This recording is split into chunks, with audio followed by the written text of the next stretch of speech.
Hello and good morning. This is an update on my 4mm layout, Godstone Rd, and I'm really happy to say that after much swearing, I actually have the layout wired up and running.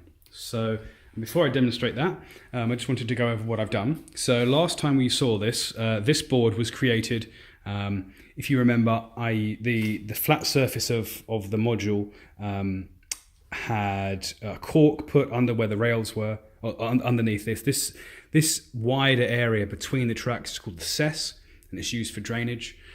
So that needs to be raised up above ground level. So that's what this lower layer of cork is for. And then another 2mm layer of cork for the ballast for the track itself. So it's kind of hard to distinguish, but there is like a definite contour around the ground, even though it's relatively shallow. And this was already done. So I've now marked out where the track was going to be, cut it to size, and use masking tape underneath the joins where I'm putting the rail, the feeders for the track bus, and underneath the points to be actuated with motors or servos.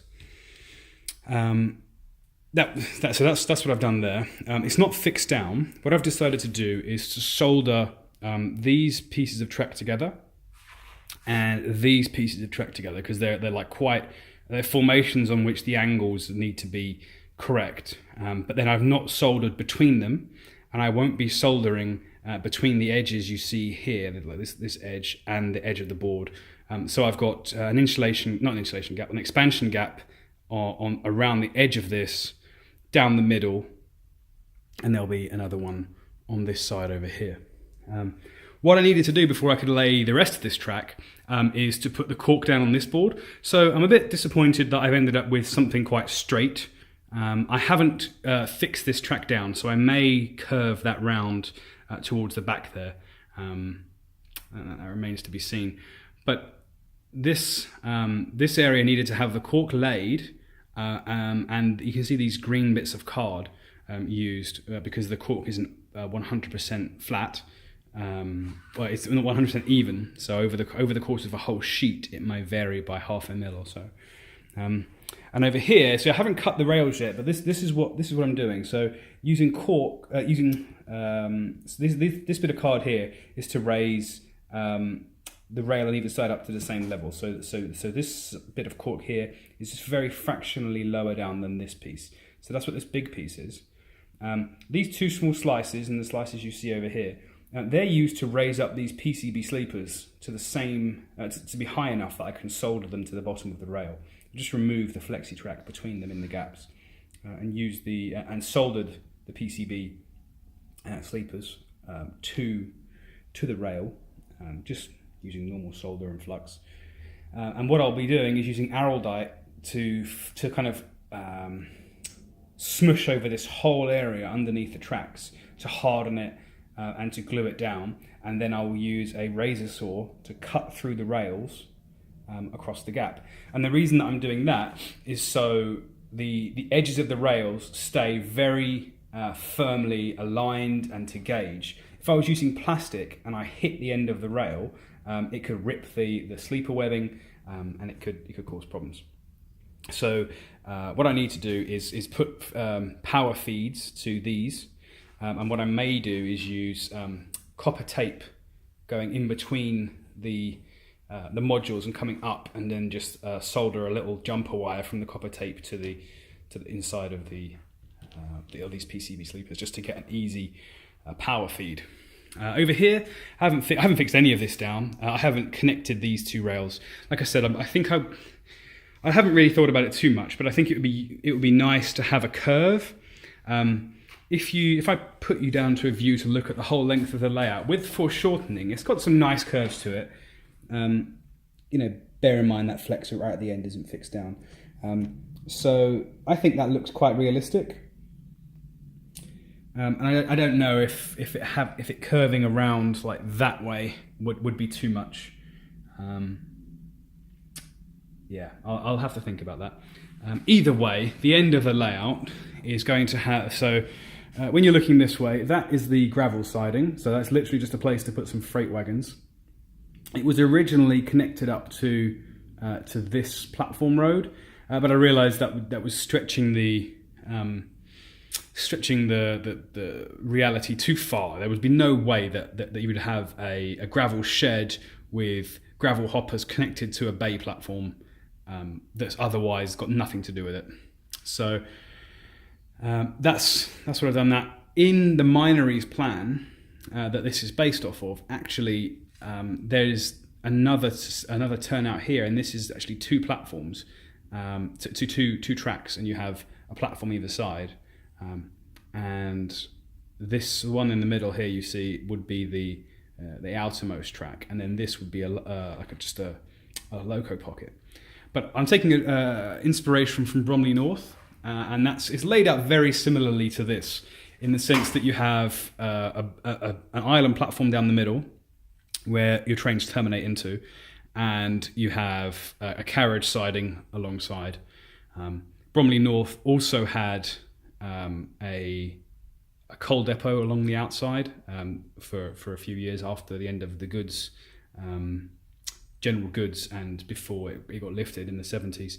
Just had a coal depot along the side. So that's why I've got that there. And this is it will be based on the gravel shed at Ardingly.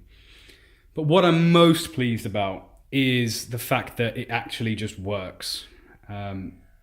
This will be the first train I've run on any layout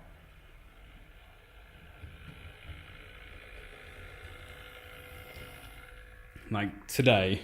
Obviously I've tested this before I took the video, but I've been excited about this hobby for a number of years now, and this is the first time I've got this far enough to have a layout constructed which actually has trains running on it. I've always ended up giving up.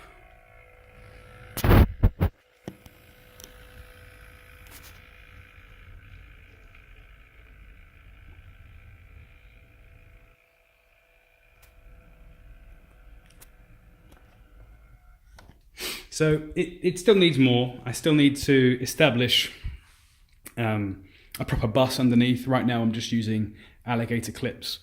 These bullhead points are amazing. They feed from every area has got a feed. The only thing that's isolated is the very tip of this. Sorry, let me focus. The very tip of this V. So this rail here, this V, and this here are the only things that's isolated. Otherwise, everything's connected up. So over here, I've got the feeds going the wrong side of the V, and it's still able to power basically the whole layout just from that. So yes, I've got to glue these down and slice through the rails, solder that and glue it all up. Then kind of make a decision whether I'm going to curve this around.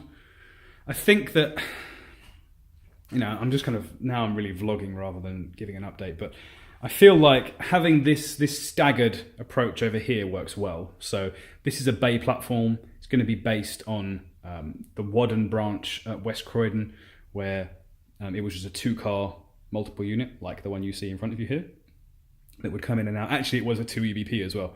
Would just shuttle back and forth along that branch.